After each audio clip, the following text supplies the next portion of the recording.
Assalamualaikum warahmatullahi wabarakatuh.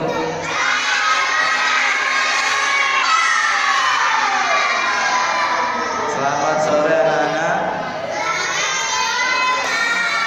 Apa kabar? Tolong diperhatikan, nanti yang tidak memperhatikan maju gantiin ceritanya Pak Muhsin ya.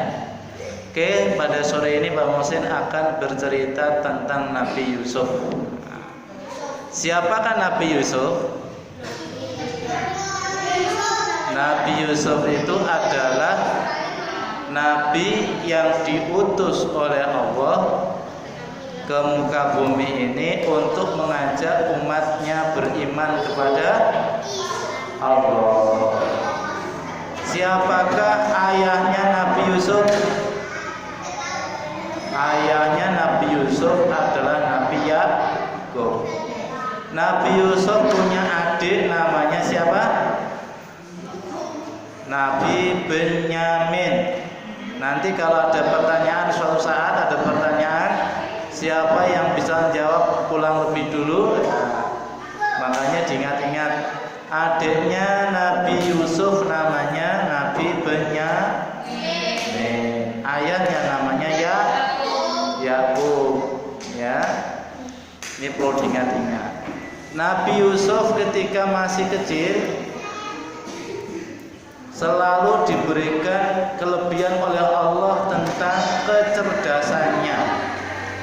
Halo anak-anak. Halo. Nabi Yusuf waktu kecil itu diberi kelebihan oleh Allah, yaitu akal yang cerdas. Cerdas itu pandai. Pandai itu pinter. Ya. Siapa ya namanya ini ya? Ijo ini loh, siapa namanya? Loh. Yo. Oke, kembali ke laptop. Masih ada yang rame? Kalau rame belum tak lanjutin. Jadi Nabi Yusuf waktu kecil diberi kecerdasan oleh Allah, diberikan kepandaian oleh Allah. Ayahnya melihat Yusuf pandai itu, ayahnya berdoa semoga Yusuf ini bisa meneruskan perjuanganku, kata ayahnya. Pada suatu hari Nabi Yusuf beranjak berumur sekitar 12 tahun.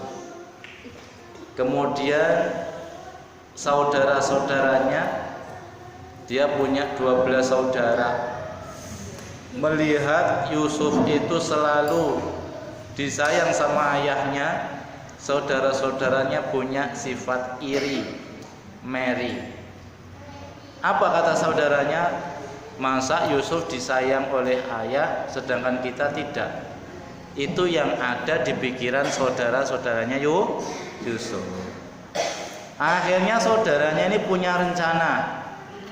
Ayo kita bujuk Yusuf, besok kita ajak mengembala di hutan, mengembala domba, mengembala kambing. Yusuf dibujuk, dirayu supaya mau diajak mengembala domba atau angon wedhus ning gone alas. Halo? Ya, di hutan itu ada rusa. Halo? Baju kuning, ayo cerita sendiri. Nanti tak suruh maju tuh. Kembali ke lab. Jadi saudaranya membujuk, merayu Nabi Yusuf supaya Yusuf kecil ini mau diajak ke hutan untuk mengembala domba. Setelah sampai ke hutan, Yusuf ini ditarik, kemudian dimasukkan ke dalam sumur. Dimasukkan kemana? Ke dalam sumur, terus ditinggal pulang sama saudara-saudaranya. Anak-anak, ketika Yusuf ini dimasukkan ke dalam sumur, kira-kira Yusuf ini meninggal apa hidup? Hidup apa meninggal? Kenapa hidup?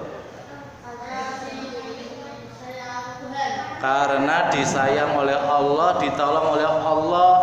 Ternyata di dalam sumur itu ada malaikat yang sudah lama menunggu kehadiran Yusuf. Jadi ning jero sumur iku ana malaikat yang sudah lama dia bermeditasi, berkholwat, berzikir kepada Allah, menunggu kedatangan Yusuf bahwa Yusuf itu akan masuk ke dalam sumur itu. Nah, ternyata betul, ya, Yusuf dimasukkan ke dalam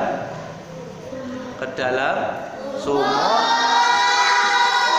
dan di sumur itu ditampani malaikat. Yusuf tidak jadi meninggal. Coba kalau kita yang masuk ke dalam sumur pasti sudah meninggal dunia. Apalagi sumur itu banyak airnya, ya. Kemudian masuk ke dalamnya, jegur gitu. Kalau bisa renang mungkin tidak meninggal, tapi kalau tidak bisa renang kan langsung masuk ke dasarnya. Tahu-tahu tidak bisa bernafas dan meninggal dunia. Lah ini malaikat ini menolong Yusuf. Ketika ditolong oleh malaikat, kemudian ada pedagang dari Yahudi. Halo? Kembali ke laptop. Ada pedagang dari mana? Dari Yahudi. Dalam melakukan perjalanan jauh, pedagang itu berhenti. Ya, berhenti di samping sumur. Karena merasa kehausan, pedagang itu ingin mengambil air menggunakan ember timbo.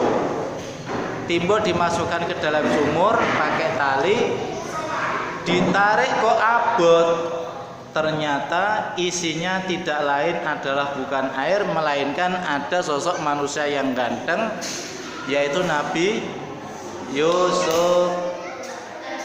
Kemudian Nabi Yusuf ini dibawa.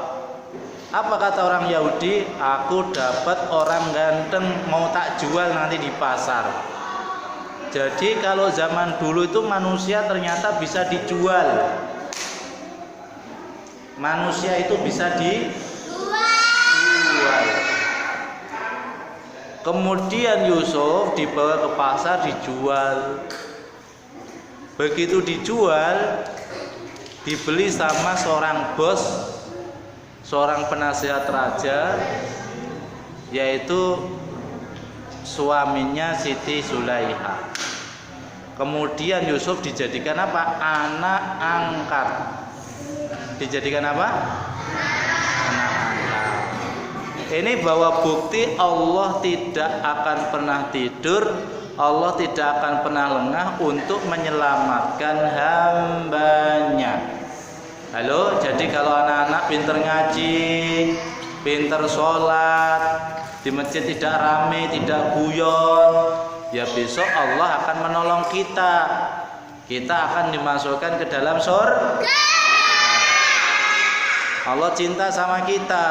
Tapi kalau anak-anak itu di masjid kok rame, berteriak sendiri, maka Allah tidak cinta sama kita. Kenapa? Masa di rumahnya Allah kita rame, kita tertawa sendiri, kayak orang di jalan itu yang sedang tertawa sendiri. Orang yang tertawa sendiri jalan itu namanya orang apa sih? Nah, itu Anda yang ngomong loh ya. Ya, jadi di masjidnya Allah, di rumahnya Allah ini kita nggak boleh rame. Rumahnya Allah itu untuk ngaji, untuk berzikir, untuk sholat, untuk apa lagi? Untuk mengaji dan lain sebagainya. Supaya apa? Supaya kita dicintai oleh Allah dan kita menjadi anak yang soleh solehah. Besok ketika kita masuk ke dalam dunia akhirat, masuk akhirat, kita masuk ke dalam surganya Allah Subhanahu wa ta'ala. Amin Allahumma amin. Assalamualaikum warahmatullahi wabarakatuh.